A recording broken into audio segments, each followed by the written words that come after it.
Welcome to Durbania. I'm Durbin, and for this Easter weekend, I thought it would be appropriate to go through the movie The Passion of the Christ and ask this question.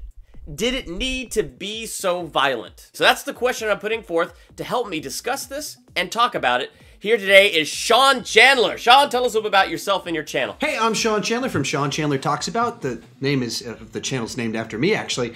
And I talk about movies, do movie reviews, talk about movie news from time to time. And I have a cool thing I just started, actually, with the help of Durbin, called Masters of Movie Trivia, where it's a movie trivia competition. So I have a lot of fun with that. And yeah, you can look me up on YouTube at Sean Chandler Talks About, or on Twitter and Facebook, all Sean Chandler Talks About. And I definitely encourage you to go to his channel, hit subscribe. His movie talk is superb, and that show, Masters of Movie Trivia, it is most excellent. So go check that out, watch that show. There's a third episode coming soon. It's super exciting. Yeah! Okay, so let's get into this. The Passion of the Christ. Sean, I'm going to throw the question at you first. Did that movie need to be as violent as it was? I guess there's a couple of different directions I would take the question. The first one is, did it need to be so violent to convey the truth of what happened? And to that, I would say yes, and I think there's a lot of value in that. The other side to that, does it need to be as violent as it was? In another sense, I don't know that the movie was fully accurate to what happened and added some extra violence in some areas to things that didn't actually happen, in which case, no, it didn't need to do that. But to the question of, did it need to, is it okay to show, and is it valuable to show that level of violence and gore? I believe the answer to that is yes, because crucifixion was horrifying. It was brutal, and you don't actually fully get that just from reading the text. You don't, and even the language in it, because it's not a direct translations and we weren't there, we don't have the cultural context, we don't understand what 39 lashes looks like. We don't understand the actual brutality of it. And so to understand the physical suffering of Christ, I think there's a lot of benefit to showing it in full detail. Yeah.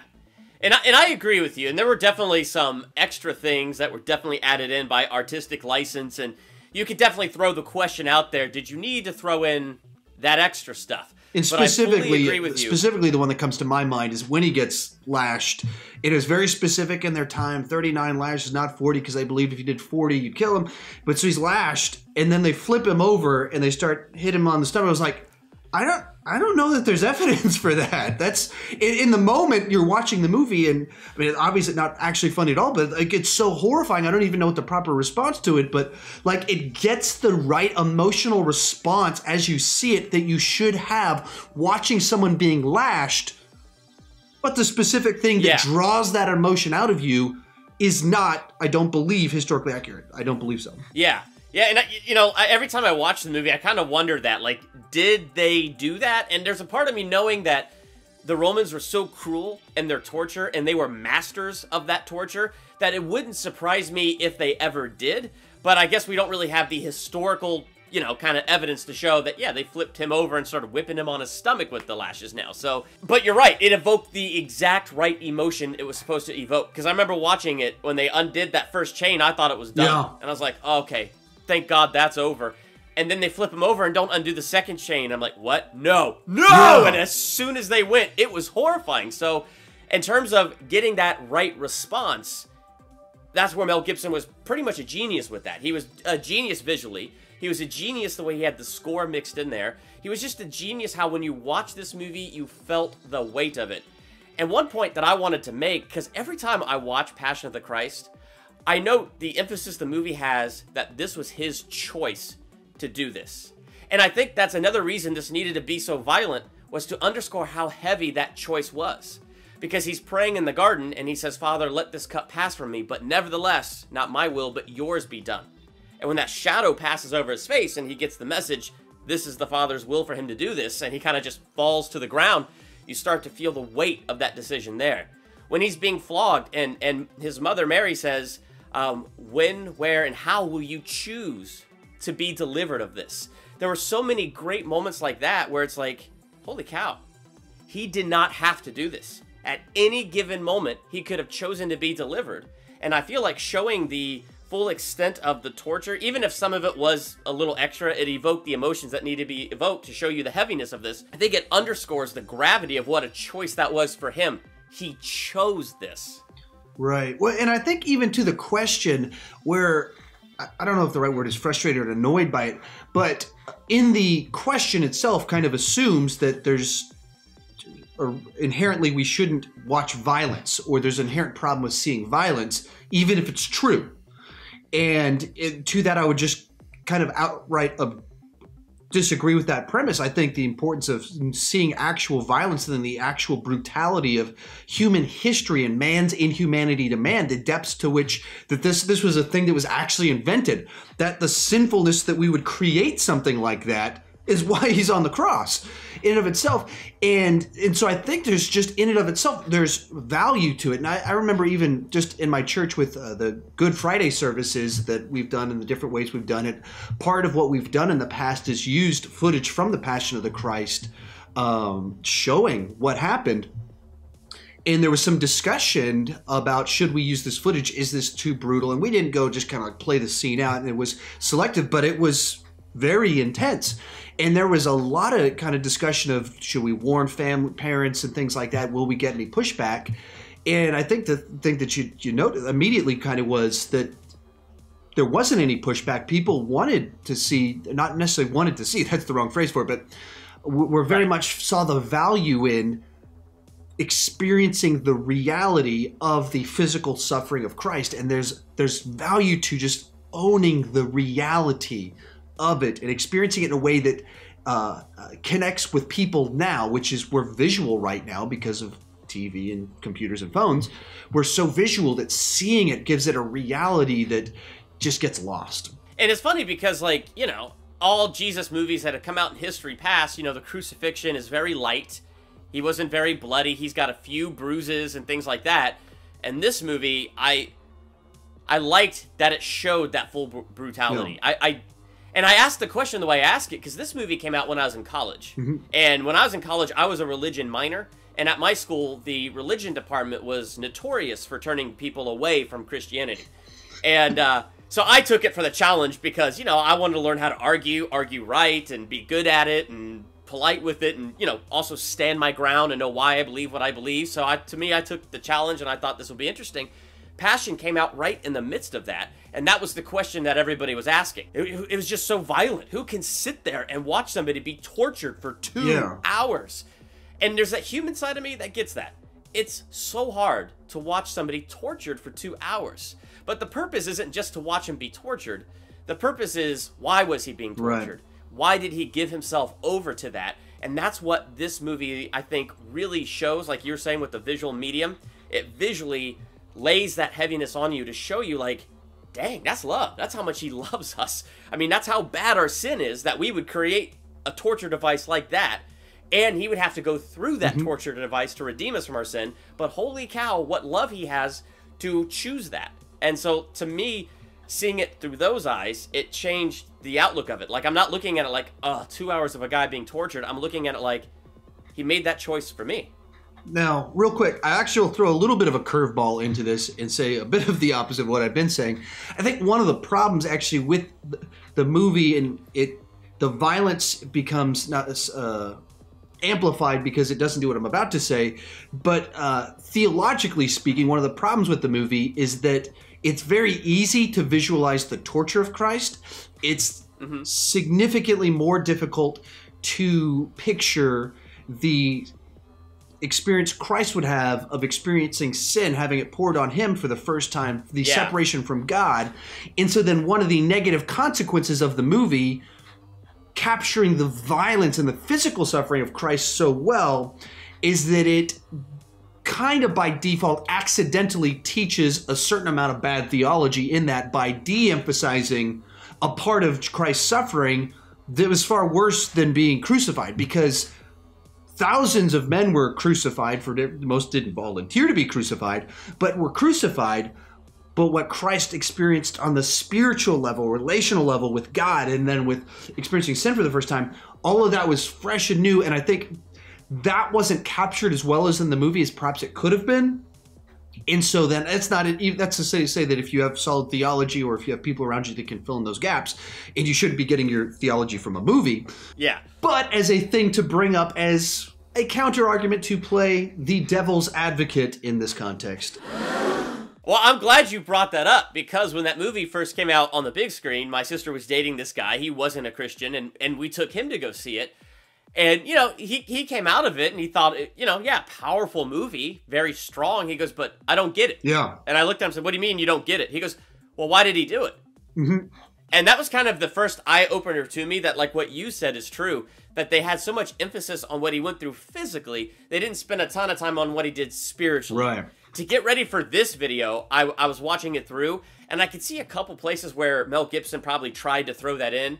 Like the beginning, where it's not biblical, but it's still an interesting scene where Satan shows up trying to tempt Jesus away from the cross, trying to say, who are you? Do you really think you can bear the full burden of sin? That little serpent crawls out. So in a sense, right there was some of that spiritual torment, you know, that doubt that the devil's trying to plant in his mind, in his heart, to try to get him to turn away from what he was going to do.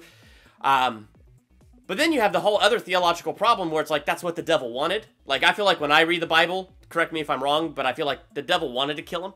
So, like, that's another place where I kind of struggled with that a little bit. But also when he's being flogged, then the devil shows up with that little hairy kid. And, you know, it's that perversion of the Madonna thing, of the, you know, the mother and the son. And you know, you see moments like that where there's some spiritual torment going on, but that doesn't underscore him taking on man's sin. Yeah. Doesn't underscore or show what that burden did beyond just the physical. Right. And that's where it gets so tricky, because that's not something that can just be visualized. That's something that, even according to what the Bible says, has to be preached. It has to be stated. It's information to be communicated. And so then the inherent nature of film makes it difficult to communicate that properly, specifically when your story is kind of really contained to such a small window. If you were to make a sequel, where I guess that's even what the writings of Paul were, and what, you know, Book of Acts does, is it... And apparently Mel Gibson has thought about actually doing a sequel. Which would be very fascinating to see what some... I guess I've heard previously he was working on a prequel type one with the Maccabees, and then now it's talking about kind of the Book of Acts type things. Either one are really interesting. They're obviously Mel Gibson directing a Book of Acts movie would be incredible, or him telling the story of the Maccabees would also be incredible, especially you know, if you're not Roman Catholic, then you tend to not know a lot of the history of the Maccabees and how important that was to the New Testament and the history and the context of Jesus. So anyway, that's a rabbit trail about a movie that Mel Gibson's almost certainly never going to make, but I would love it if he did make it. Yeah. But you know, the Book of Acts kind of tells what the gospel is. The epistles tell what the gospel is and give the meaning to it. Whereas if you just see the story, the events as they're portrayed, just in the section that it's portraying, it doesn't have a meaning. Just as events you're seeing, you just see, oh, he was a good guy that he would volunteer to die for that cause. But if you don't know what the cause is, then the meaning's lost. It's funny how I did not see that until I took my sister's boyfriend at the time. And now that kind of just, you know, shattered the glass. And it's like, you know, being a Christian, I watch the movie and I know what he's dying for. So for me, it's very, very powerful. But it's like, I want that same power to translate to whoever's watching it. And that's the one place that this movie didn't set it up too much. Like, you see his physical torment. You see that he's choosing to be there. But what they needed to underscore just a little bit better was, why did he make that choice? And they have one line in this movie, and it's when the devil is tempting him, and, you know, he says, no man can bear the full burden of sin. And it's just that one little quick line, and that's kind of where you get the idea that he's going to bear all a man's sin, but that's also kind of vague when you just sort of say it that way. And, yeah, so it's like, that to me is the challenge with this movie. Like you said, how do you show that spiritual torment that he went through taking on our sin? You know, those are, of course, at the same time, you start getting a little bit of nitpicking, because that's to say that the fault of the movie is that it doesn't fully encompass all Christian theology of the gospel, or like you start going, okay, well, it doesn't have to do that though. If it for the most part accurately and artistically represents the Passion of the Christ, as the title would say, that's a good thing in and of itself. And that's what the movie does, and it does it rather well. Yeah, so I think I'm in complete agreement with you on that. So in the end, my conclusion is, yeah, I think this movie needed to be as violent as it was, because I think it underscores the weight of his decision to do this. And while they might have been able to do a better job showing the spiritual side of it, they did a great job showing the physical side of it, which is daunting enough.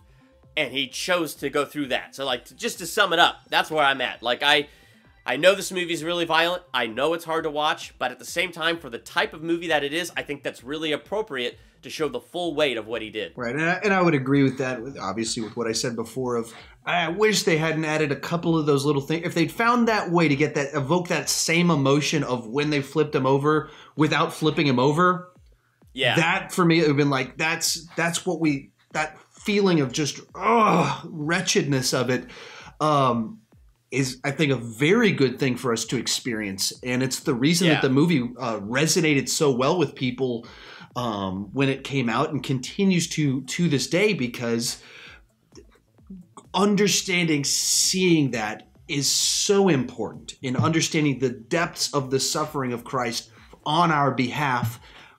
That's so important. And for where we are in human history, this might be the single thing that's kind of captured people and put it in their faces the most of anything in the last 20 years. I definitely agree with that. So if you saw Passion of the Christ, what are your thoughts on it? Did it need to be so violent? Would love to have you join Sean and I in this conversation. Do so in the comments. We look forward to hearing from you. While you're there, hit that subscribe button to become a Durbanian, and flip over to Sean Chandler's channel and hit that subscribe button on his channel. Sean, one more time, tell us about your channel. It's called Sean Chandler Talks About on Facebook and YouTube. Just look up Sean Chandler Talks About. On Twitter, my actual @ is Kirk Never Died, because the movie Star Trek Generations never happened. Yeah, do movie reviews, talk about movies. Check me out over there, and I'd love to talk with you about movies. That's right. So go over there, check out his channel, talk with him about movies. It's an awesome channel. You'll have a lot of fun over there. So hit those subscribe buttons on both his channel and my channel. I'm Durbin. I'm Sean Chandler. Thank you so much for checking out Durbania.